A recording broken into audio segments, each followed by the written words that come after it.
So I've been working with a few scores lately for larger ensembles where typically you would see two or more players condensed onto one stave. For example, as you can see here on the screen, I've got flutes 2 and 3 over here condensed onto one stave. On that's page 9. On page 10, flutes 1 and 2. Clarinets 1 and 2 are condensed over here, and trumpets 1 and 2. And this is something I've seen a lot in scores that I've got from people to engrave or do something with. That's the way they've put the music in, which seems intuitive because when you make an instrument using the instruments dialog, which looks like this, you put clarinet in, you add it into your score, and then you just compose your clarinet music onto it. And if it's two players, you just put their two parts on it. Now you'll run into issues when you want to create your dynamic parts, because you'll end up with a part for the clarinets on just one sheet of paper, or one part that they have to share, and they don't want that. They want separate parts. Okay, so what do? Do you make staves for every single player and just put that on the conductor score? No, because that's also unhelpful for the conductor, because they don't want that. They want to see the condensing, because that's more economical for them reading, and you can fit things on the page better. It doesn't get too cramped. So how do we get the best of both worlds? Parts individually for the players, flutes 1, 2, 3, but a condensed score for the conductor, where they can share staves for the conductor's view. How do we do that in Sibelius? Well, there are some workarounds, and I'm going to try to show you my technique for getting to this point.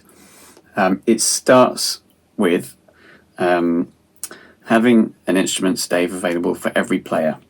So let me show you in panorama view. It will look like this.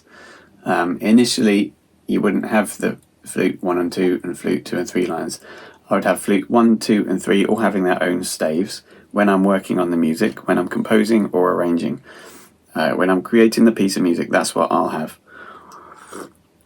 So individual staves for each player. This will produce our lovely dynamic parts, which at the moment they don't look especially nice, because apart from this being a disguised score, so you can't see what it really is, because this is something I'm in the middle of engraving.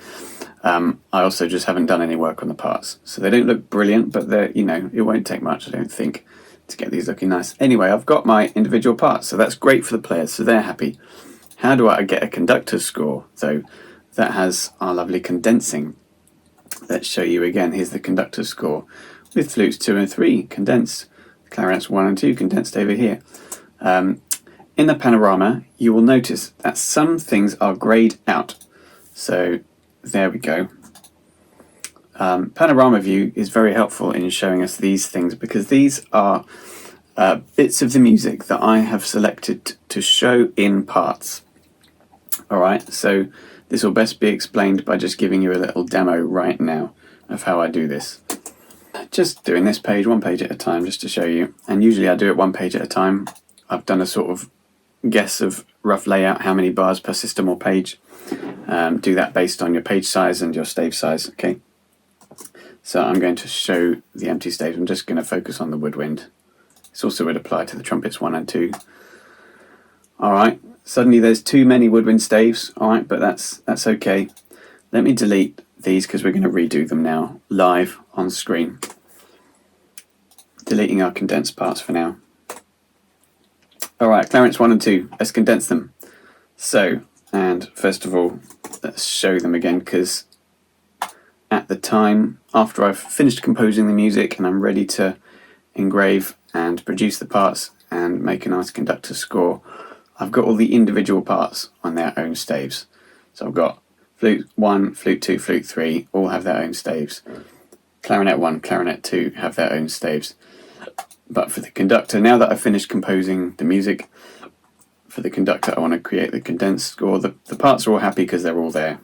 Alright, but this is about making the score. So on this page I'm going to condense flutes 2 and 3. I've got my options. I've got a stave for flute 1 and 2 if I want to condense those, and I will do that on the next page. And I've got a stave for flutes 2 and 3. You'll see my instruments dialog has those options there. They won't be showing the whole time because we can show it. We can hide empty staves, which we'll do in a minute. All right, I've selected this music. Let's go. Reduce. Use existing staff. This is flute 2 and 3, so I'll use that.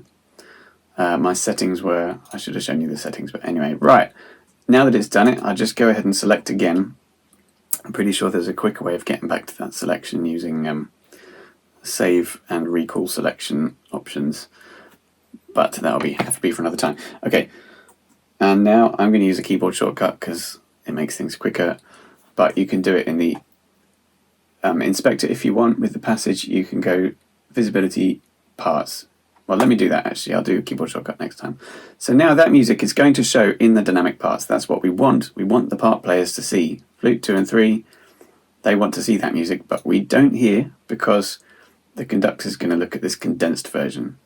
So now with that still selected, I can then hide empty staves. I am going to use a keyboard shortcut for that because it's just so quick. All right, you can find that in Sibelius, hide empty staves. Good. All right, and I can hide this because we don't need that option on this page. Clarinets 1 and 2, let's condense them so you can see it again. This is the note input tab. Reduce. This time, clarinets 1 and 2. Voila. And now, this time using my keyboard shortcut, show in parts, hide empty staves, away they go. And just like that, page 9 is now beautiful to look at for the conductor. Let's look at page 10 because I want to make some different decisions on page 10 over here. All right. This time, just deleting the old condensed part so I can redo it, show you how it's done. This time I want to, well, let's show as well the empty staves for the woodwinds. Too many staves. Right, so this time, oh, and these are meant to show in part at the moment. Yeah, right, so we're showing these. This time, flute 3 has this stuff with semiquavers, whereas flutes 1 and 2 have rhythmically basically identical material. They can share a stave. So this time I'm going to condense these guys. Select those passages, do the same process, reduce. This time it's flutes 1 and 2, so using that stave that I created. Go back to my selection or do them one at a time. Show in parts. Show in parts. Select all these, oh, the whole page, hide empty staves. Away they go. Flutes now look lovely. But the clarinets, I'm not going to condense them on this page because semiquavers over here with this tied semi-breve and or slurred by the looks of it, and then semiquavers here on clarinet 2. So I'm going to leave them. So in that case, just hide your clarinet 1 and 2 empty stave. Now, it looks like over here on page 9, conductor can read flute 1 on this stuff and then flute 2 and 3 on the next. Clarinet 1 and 2 can share. That should say that's just clarinet 1. And I don't like the way they've done the horn cues, so that's part of my engraving process is to redo how they've shown cues. It's also not the right notes, but that's because it's disguised. Anyway, clarinet 1 and 2 share, but then on page 10 they're split apart, but it's all smooth as far as the conductor is concerned, but it's also smooth as far as our parts are concerned because the parts are all still intact. Right where we want them, except that I forgot to make that show in parts. It shows in the score, but anyway. Here we go. So it looks lovely.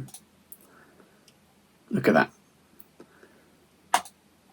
So that hopefully shows you a little bit how you can approach getting single dynamic parts for each player, but producing a lovely conductor score that condenses parts where necessary. And as I say, it involves making the sort of rough layout guesses first, but as I say, just make educated guesses based on your page size and the ideal staff size for that page. And just a quick one on that, my usual staff size for this score is 6mm, but actually, and this is an A4 landscape page, in reality for a lot of the pages I've reduced that in the inspector by selecting the page and then going staff size medium or even small if there's a lot of staves showing, but usually that's not necessary, and that's a really helpful feature. So it's more like 5.2 is the case most of the time in the score, but 6 for some of the pages where it's more sparse. I've then just allowed the staff size to grow up to 6. That's an approach to that. Okay, so I hope this helps. Let me know if you have any questions, because I can sure try and answer them. And the most important thing is do this after you've finished composing your music, because you don't want to be making changes. That's the only thing. And that's, of course, where Dorico users will be shouting, but, you know, we've got it better because we do condense parts correctly, which is, of course, true. And we never know whether Sibelius might end up switching to that system, because Dorico can condense parts on the fly. And if you make changes to a player's part, it will change it in the condensed score and change it in the player's part, and there's no need to worry about it. In Sibelius, you just want to lock down your music and then move on to the engraving and the condensing. But it could be quite fun, and you can make your own decisions and be grown up about it and use some cool techniques and stuff. So, and I hope it's been helpful for you.